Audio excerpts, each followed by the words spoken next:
Hola, mi nombre es Daniel Olmedo, soy fisioterapeuta de Osteokinetic y Rehabilitación Integral. Les damos la bienvenida a nuestro programa semanal de Un Break con Osteokinetic.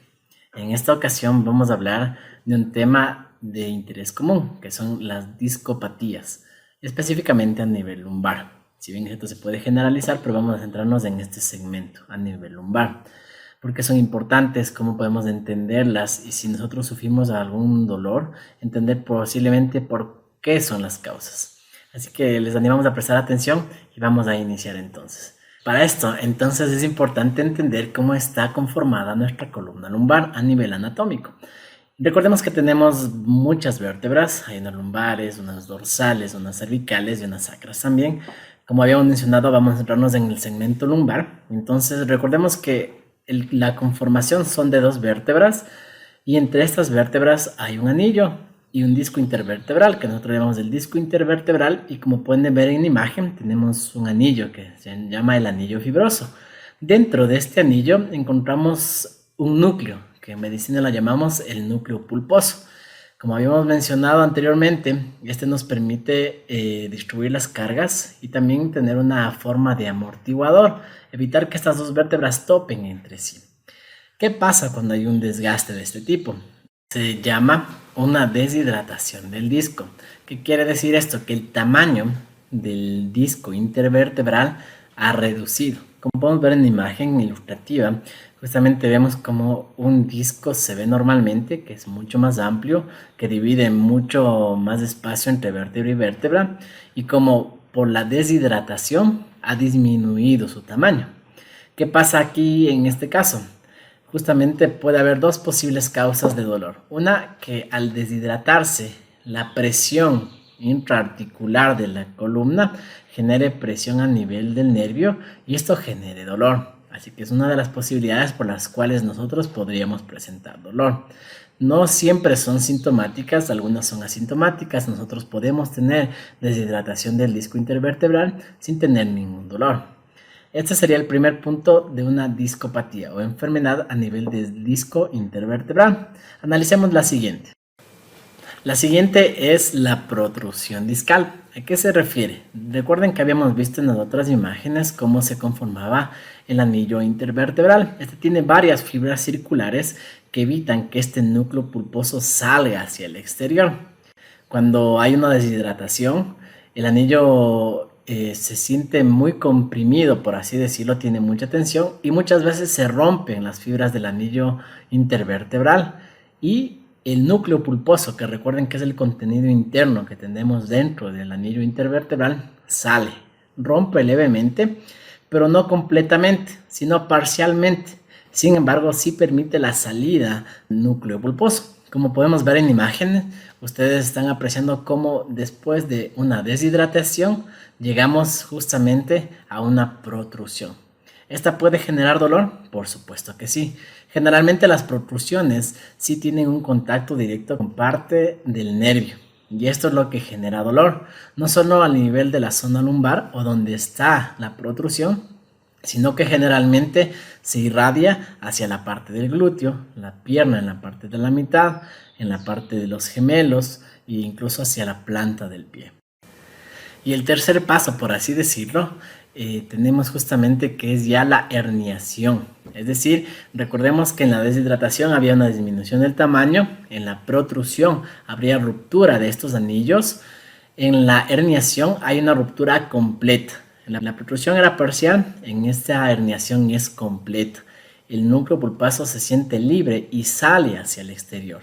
Esto normalmente sí comprime y atrapa la raíz nerviosa y son dolores muy localizados y fuertes. E igual siempre se van a irradiar hacia la nalga y hacia el trayecto que tiene el nervio ciático. ¿Cómo nosotros podemos identificar esto? Bueno, hay varias formas, pero si algo quisiéramos ser más exactos, deberíamos hacer un examen de imagen, una resonancia magnética que nos va a permitir localizar efectivamente si es que tenemos o no tanto una protrusión, una deshidratación o una herniación. En este tema quisiera comentarles realmente los estudios actuales demuestran que nosotros como personal de salud, no deberíamos mandar a hacer resonancias magnéticas muy frecuentemente, a menos que la clínica realmente lo recomiende. ¿Por qué? Ahora se habla mucho de las red flags o banderas rojas, y cuando nosotros hacemos resonancias sin tener una necesidad real clínicamente hablando, posiblemente podemos empezar a hacer que nuestro paciente empiece a somatizar, es decir, generar dolores que realmente no lo hay, producto de lo que ellos vieron en una imagen. Es por esto que se recomienda no hacerlas a menos que la clínica realmente lo recomiende y lo amerite. De lo contrario, no debería hacerse resonancias magnéticas. Así que si usted tiene un dolor lumbar y se irradia hacia la nalga y posiblemente pensemos en una hernia, no se haga una resonancia de primera, porque no es lo recomendable realmente. Acuda a un fisioterapeuta, a un traumatólogo que le van a ayudar a diagnosticar. Recuerde cuando hay procesos inflamatorios, hay proteínas inflamatorias que van a hacer que este dolor se mantenga. No podemos pensar, si tenemos una herniación, por ejemplo, pensar que con un día, una inyección, una pastilla, una sesión de fisioterapia, vamos a quitarnos completamente este dolor. Entendemos que hay una ruptura, una lesión a nivel del disco intervertebral, y esto no va a pasar automáticamente. Ahora, otro punto importante, que si usted tiene una hernia de disco, no se preocupe, no todas las hernias tienen que operarse. Se habla mucho ahora en medicina de un tratamiento conservador. Esto necesariamente va a ser un factor de tratamiento a nivel multifactorial. Nosotros recordemos que somos seres humanos biopsicosociales. ¿A qué nos referimos con esto? Que no solo vamos a encontrar una ayuda cuando hablamos de problemas ya crónicos como una hernia de disco, que probablemente solo el fisioterapeuta le puede ayudar o solo el traumatólogo le va a ayudar, sino debemos trabajar en conjunto. Incluso podemos pensar que el factor psicosocial, el factor psicológico, puede estar afectando. Les mencioné anteriormente que hay proteínas inflamatorias que a veces hacen que el dolor sea más difícil de tratar. Muchas de estas se pueden tratar incluso a nivel psicológico. Es por eso que no pensemos en que vamos a encontrar una cura inmediata. Por supuesto, todos quisiéramos que con una terapia, con una inyección, una pastilla, tal vez encontremos nuestro alivio. Todos buscamos eso. Pero entendiendo claramente esta charla, sabemos que no va a serlo de forma inmediata. Hay factores importantes como el peso, como la edad, como nuestra actividad física, que van a determinar también el tiempo de nuestra recuperación. Así que si algo podemos transmitirles, tenga paciencia. Esto no va a ser de un día al otro. Hay estudios recientes incluso que demuestran que las hernias se reabsorben en gran porcentaje. Hay hernias que les hicieron, por ejemplo, a una persona un estudio y presentaba una hernia de disco. Después de unos 6, 8 meses, 11 meses, volvieron a hacer una resonancia y ya no tenía su hernia. Se reabsorbieron por una función fisiológica propia de nuestro cuerpo, hace que estos retazos, estas partes que salieron, se vuelvan a reabsorber.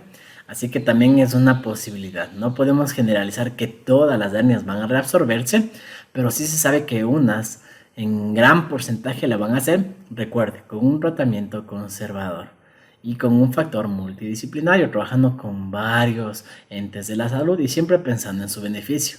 Pero recuerde que requerimos cambios importantes. Como habíamos mencionado, el peso es sumamente importante. Si tal vez estamos muy gorditos, ¿no es cierto? Estamos subidos de peso. No podemos esperar que no hagamos un cambio en ese aspecto y tengamos una mejoría sustancial. Tampoco podemos pensar en estar en reposo absoluto.